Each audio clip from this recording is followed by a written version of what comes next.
Martin Luther King's dream was that there would come a time when people would not be judged by the colour of their skin but by the content of their character.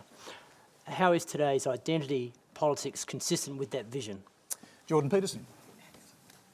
Well, I don't think it's consistent with that vision at all. I mean, the problem I have with identity politics as a mode of philosophical apprehension is that it's predicated on the idea that the appropriate way to classify people is by their group identity, in whatever fragmentary formulation that might take, in the multiplicity of ways that people can be divided into groups. And the classical, postmodern, and I would also say Marxist way of viewing the world, even though those two things shouldn't be allowed together, they tend to be, is that group identity takes priority over individual identity, and I think that's precisely the opposite of what Martin Luther King was hoping for and working for.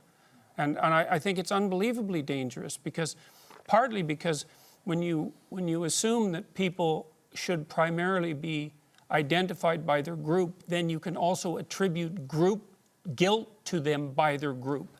And then things go downhill very, very rapidly. And we've had no shortage of evidence of that sort of thing happening, say, throughout the 20th century. Are there particular groups that you are more concerned about than others? For example, the Liberal Party, as Terry Butler said earlier, is a group.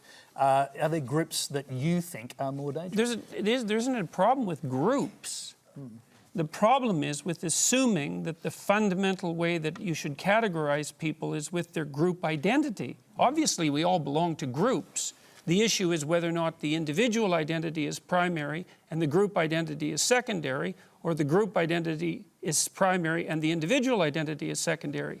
If you're a proponent, for example, of equality of outcome, of quotas, then you de facto accept the proposition that it's the group identity that is primary, and there's all sorts of dangers that are associated with that that far outweigh whatever good you're likely to do. Okay, well, maybe you just... Go ahead.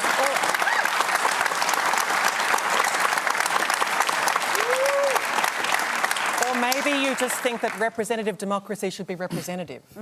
Maybe you just think that women should be equally represented in the decision-making fora of our nation. Maybe that's really just about having proper equality in a body that's meant to be representative. Well, I do believe that women should have...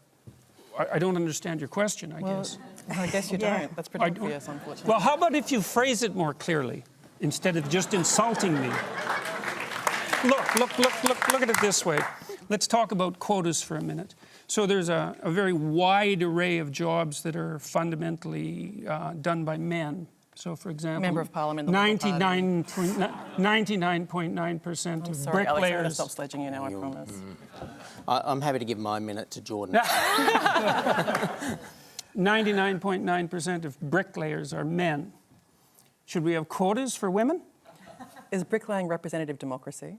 That has nothing to do with the question. The question is if there's evidence of structural inequality and oppression because women aren't precisely represented at 50% in all professions at all levels, then why don't we have a conversation about having women represented in all professions at all levels? Well, why do we talk about the C-suite, for example? Why do we talk about politics and positions of power? Why don't we talk about it across the board? Okay, so let's just pause and... yeah, but that's because it's power. You pose a question to Terry Butler. Go ahead and answer it, then we'll hear from the other panellists.